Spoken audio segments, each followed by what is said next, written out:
Hello दोस्तों, स्वागत है आपका हमारे इस बिहार करंट अफेयर की सीरीज में। देखिए, इस सीरीज में हम बिहार के पूरे एक वर्ष के करंट अफेयर को डिस्कस कर रहे हैं, जो बिहार में होने वाले किसी भी एग्जाम के दृष्टिकोण से बहुत इंपॉर्टेंट है। और ये इस सीरीज का तीसरा वीडियो है। अगर आपने इससे पहले 2 वीडियो और नहीं देखे हैं तो आप जाके हमारे प्लेलिस्ट में देख सकते हैं। तो चलिए शुरू करते हैं इस वीडियो को। हमारा पहला प्रश्न है, बिहार के किस जिले में मेगा फूड पार्क बन रहा है? तो इसका सही आंसर होगा ऑप्शन नंबर डी, ये बिहार के मुजफ्फरपुर जिले में मेगा फूड पार्क बनेगा। अब इससे रिलेटेड कुछ इंपॉर्टेंट फैक्ट देख लीजिए। जैसे मुजफ्फरपुर के ये मोतीपुर में बनेगा और ये बिहार का पहला सरकारी फूड पार्क होगा। आप इसे ध्यान रखिएगा, ये बिहार का पहला सरकारी फूड पार्क होगा। और Bihar industrial area development authority यानी बियाडा की 58 एकड़ जमीन में यह मेगा फूड पार्क बनेगा। और इसकी कुल लागत कितनी होगी? तो 400 करोड़ रुपए इसमें निवेश किया जा रहा है। और अगर आपसे पूछे कि वर्तमान में भारत में कितने मेगा फूड पार्क हैं, तो ध्यान रखिएगा 22 मेगा फूड पार्क हैं अभी भारत में। और ये भारत के मेक इन इंडिया और आत्मनिर्भर भारत के अंतर्गत बनाया जा रहा है इसे।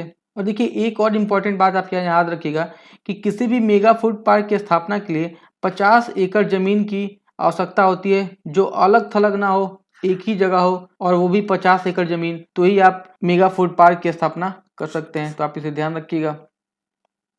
हमारा अगला प्रश्न है, बिहार के किस शहर में स्थापित IIIT मतलब IIIT को राष्ट्रीय महत्व के संस्थान का दर्जा मिला है?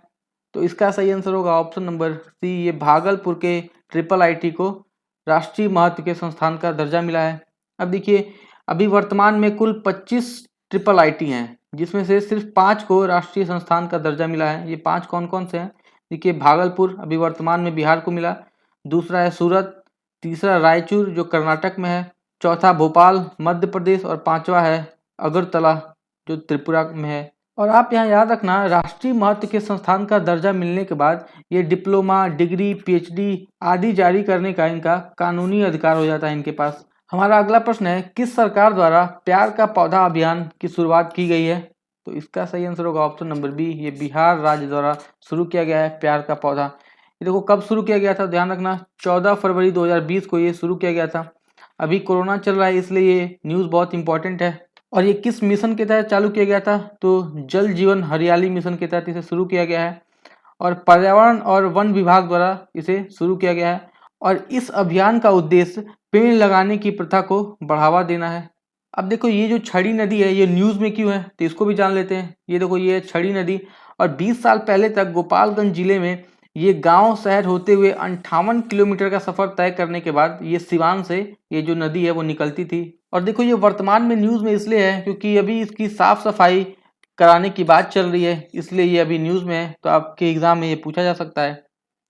तो ये जो छड़ी नदी है वो किस जिले में स्थित है? तो ध्यान रखना, ये बिहार के गोपालगंज जिले में स्थित है। हमारा अगला प्रश्न है, जिन बच्चों ने कोविड-19 के कारण अपने माता पिता को खो दिया है, उन्हें बिहार सरकार प्रति माह कितने रुपए देगी? तो इसका सही आंसर होगा ऑप्शन नंबर ए, बिहार सरकार उसे 1500 रुपये हर माह देगी।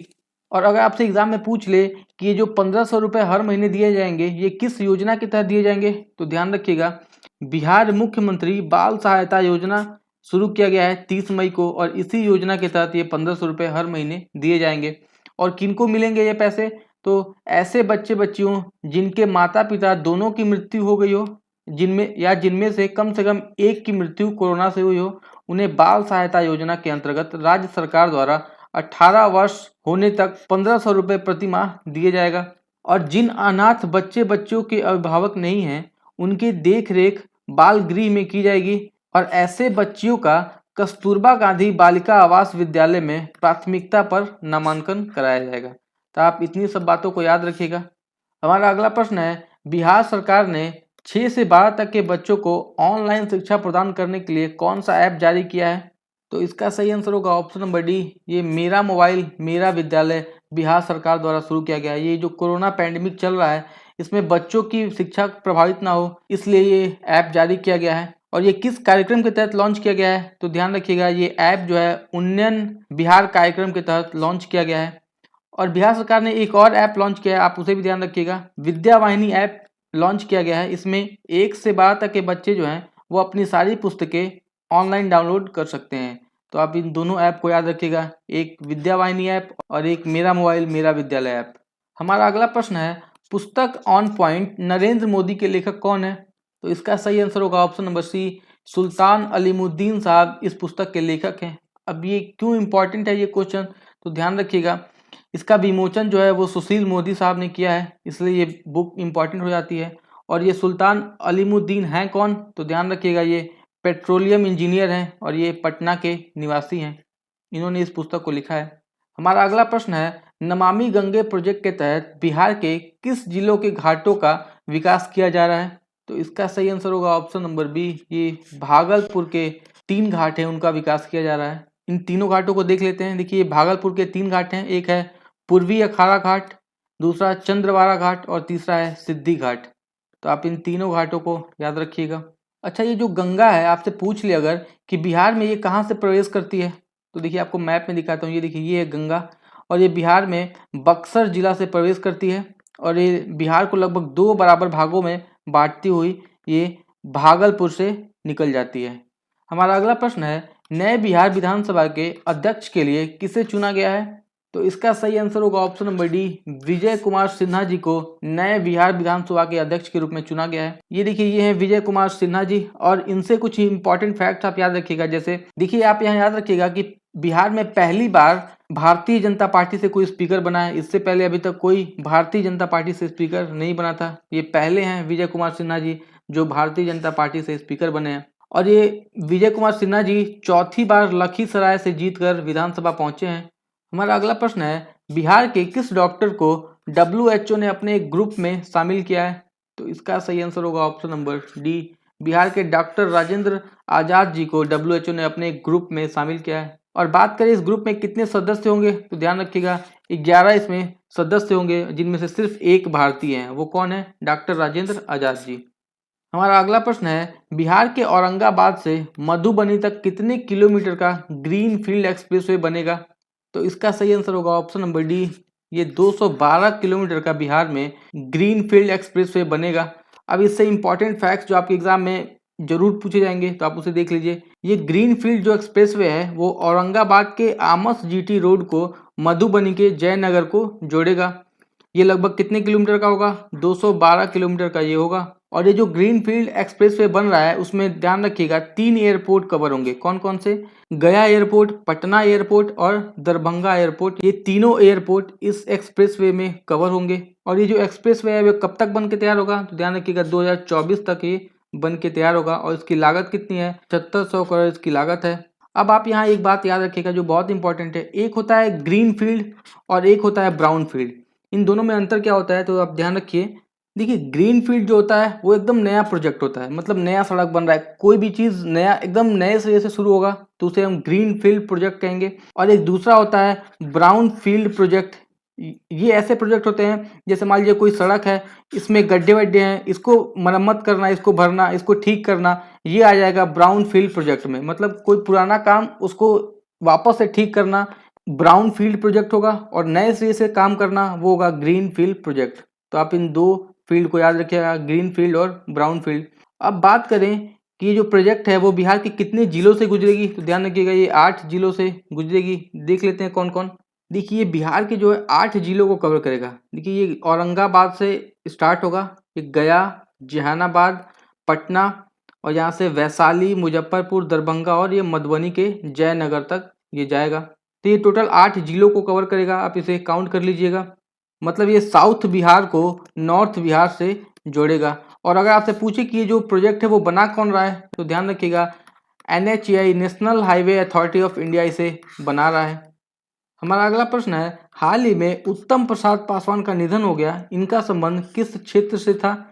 तो इसका सही आंसर होगा ऑप्शन नंबर ए, ये मधुबनी पेंटिंग से इनका संबंध था। और ये बिहार के मधुबनी जिला के निवासी थे जिनका जन्म 16 अगस्त 1967 को हुआ था। ये देखिए ये हैं उत्तम प्रसाद पासवान जी, ये मधुबनी पेंटिंग के लिए जाने जाते हैं। हमारा अगला प्रश्न है, कोसी मेगा ब्रिज का उद्घाटन हाल ही में किया गया, इसकी लंबाई कितनी है? तो इसका सही आंसर होगा ऑप्शन नंबर बी, इसकी लंबाई जो है 1.9 किलोमीटर इसकी लंबाई है। और ये हाल ही में बनकर तैयार हुआ है, जिसका उद्घाटन किसने किया था? नरेंद्र मोदी साहब इसका उद्घाटन किए। और इसकी लागत कितनी है? तो 560 करोड़ रुपए इसकी लागत है। और अगर आपसे पूछ ले एग्जाम में कि ये जो कोसी मेगा ब्रिज है इसका नींव रखा कब गया था, तो ध्यान रखिएगा 2003 में अटल बिहारी वाजपेयी जी के द्वारा इसका नींव रखा गया था। हमारा अगला प्रश्न है, बिहार का पहला बर्ड रिगिंग सेंटर कहाँ शुरू किया गया है, तो इसका सही आंसर होगा ऑप्शन नंबर ए, ये बिहार के भागलपुर जिले में शुरू किया गया है, वो भी बिहार का पहला बर्ड रिगिंग सेंटर। तो ये बहुत इंपॉर्टेंट हो जाता है। और इसी के साथ आप याद रखिएगा ये भारत का चौथा बर्ड रिगिंग सेंटर है। तो 3 और कहाँ है इसको भी आप देख लीजिए।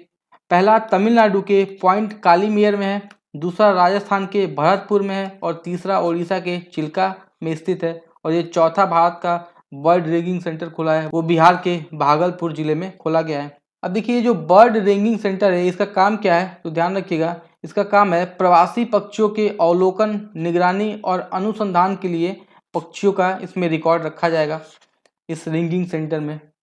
हमारा अगला प्रश्न है, बिहार का सभी जिला अस्पताल का कैंटीन किस नाम से जाना जाएगा, तो इसका सही आंसर होगा ऑप्शन नंबर डी, ये दीदी की रसोई के नाम से अब बिहार के सभी जिला अस्पताल का कैंटीन जाना जाएगा। अब दीदी की रसोई के बारे में कुछ जान लेते हैं। इस योजना के अंतर्गत बिहार के सरकारी अस्पतालों में मरीज, उनके परिजन और समस्त स्टाफ को न्यूनतम दर भोजन उपलब्ध करवाया जाएगा। न्यूनतम दर मतलब 150 रुपये की थाली पे इनको भोजन उपलब्ध कराया जाएगा। और ये फैसला कब लिया गया, तो ध्यान रखिएगा 12 जनवरी 2021 को कैबिनेट बैठक में यह निर्णय लिया गया और इस प्रस्ताव को मंजूरी मिल गई।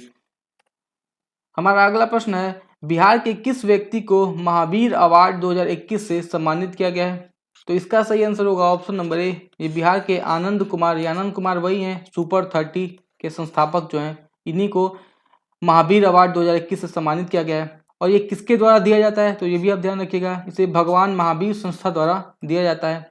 और मैंने आपको ये बता दिया कि ये सुपर 30 के फाउंडर हैं। और ये जो अवार्ड है इसकी स्थापना कब हुई थी, तो स्थापना इसकी 1994 में की गई थी। और ये जो अवार्ड है वो दिया क्यों जाता है, तो ध्यान रखिएगा फाउंडेशन की स्थापना समाज में कमजोर लोगों के कल्याण के लिए निस्वार्थ सेवा कर रहे व्यक्तियों और संस्थाओं की पहचान करने, उन्हें प्रोत्साहित करने और उनका सम्मान करने के लिए इस अवार्ड की स्थापना की गई थी। और इस अवार्ड में क्या मिलता है वो भी आप ध्यान रखिएगा, 10 लाख रुपए मिलते हैं इस अवार्ड में, एक प्रशस्ति पत्र और स्मृति चिन्ह दिया जाता है इस अवार्ड में। अगला प्रश्न है, बिहार गौरव गान के रचयिता कौन थे या कौन थी, तो इसका सही आंसर होगा ऑप्शन नंबर ए, ये डॉक्टर शांति जैन है जिन्होंने बिहार गौरव गान की रचयिता हैं। और ध्यान रखिएगा इन्हें पद्मश्री से भी सम्मानित किया जा चुका है और इसी के साथ राष्ट्रीय देवी अहिल्या सम्मान से भी इन्हें सम्मानित किया जा चुका है। तो आप इसे ध्यान रखिएगा, बिहार गौरव गान की रचयिता कौन थी, वो हैं डॉक्टर शांति जैन। ये देखिए ये हैं डॉक्टर शांति जैन। अगला प्रश्न है, वर्ष 2020 के 50 मोस्ट डिजायरेबल मेन की सूची में प्रथम स्थान पर कौन है, तो इसका सही आंसर होगा ऑप्शन नंबर सी, ये सुशांत सिंह राजपूत जी हैं पहले स्थान पे। और ये जो मोस्ट डिजायरेबल मेन की सूची है वो जारी कौन करता है, तो ध्यान रखिएगा ये जारी करता है द टाइम्स द्वारा इसे जारी किया जाता है। और महिलाओं की सूची में कौन प्रथम स्थान पे है, तो बड़ी विडंबना है, ध्यान रखिएगा रिया चक्रवर्ती इसमें पहले स्थान पे हैं। पुरुषों में पहला स्थान पे कौन है, तो ध्यान रखिएगा वो है सुशांत सिंह राजपूत जी। और अगर आपसे पूछ ले कि सुशांत सिंह राजपूत जी बिहार के किस जिले के निवासी थे, तो ध्यान रखिएगा ये पटना जिले के निवासी थे। अगला प्रश्न है, बिहार के किस जिले में डगमारा जल विद्युत परियोजना स्थापित की जा रही है, तो इसका सही आंसर होगा ऑप्शन नंबर ए, ये बिहार के सुपौल जिले में स्थापित की जाएगी डगमारा जल विद्युत परियोजना। और ये सुपौल के डगमारा में ही बन रहा है इसलिए इसका नाम रख दिया गया है डगमारा जल विद्युत परियोजना। और ये 130 मेगावाट का है, आप इसे ध्यान रखिएगा। अगला प्रश्न है, पुस्तक नित्य नूतन बिहार उन्नयक नीतीश कुमार के लेखक कौन है, तो इसका सही आंसर है ऑप्शन नंबर ए, ये इसके लेखक हैं प्रोफेसर कामेश्वर झा। और ध्यान रखिएगा इस पुस्तक में नीतीश कुमार को राजनीतिक संत बताया गया है। हमारा अगला प्रश्न है, आत्मनिर्भर भारत के अंतर्गत 1 लाख करोड़ रुपए के कृषि आधारभूत संरचना कोष से बिहार के लिए कितने रुपए का प्रावधान किया गया है, तो इसका सही आंसर होगा ऑप्शन नंबर सी, 3980 करोड़ रुपए बिहार के लिए आवंटित किए गए हैं। और अगर आपसे पूछ ले कि ये जो कोष है इस कोष से सबसे ज़्यादा राशि किस राज्य को मिली है, तो ध्यान रखिएगा 12,831 करोड़ रुपए उत्तर प्रदेश को राशि मिली है। और दूसरे स्थान पे राजस्थान है जिसको 9,015 करोड़ रुपए इस कोष से राशि मिली है। और सबसे कम राशि जो मिली है वो है 3075 करोड़ रुपए। किसको मिली है? तो ध्यान रखिएगा, ये तेलंगाना को मिली है। अगला प्रश्न है, एक पृथ्वी एक घर शैक्षणिक कार्यक्रम का आयोजन बिहार के सरकारी विद्यालयों के किस वर्ग के छात्र छात्राओं को जोड़ा गया है?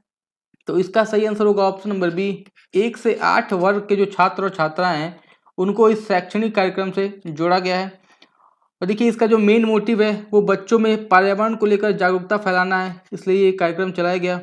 और ये जो कार्यक्रम है वो किसके द्वारा चलाया जा रहा है? तो ध्यान रखिएगा, पर्यावरण वन एवं जलवायु परिवर्तन विभाग द्वारा ये कार्यक्रम चलाया जा रहा है। अगला प्रश्न है, बिहार के निवासी हर्ष विक्रम सिंह आईपीएल 2021 में किस टीम की ओर से खेले?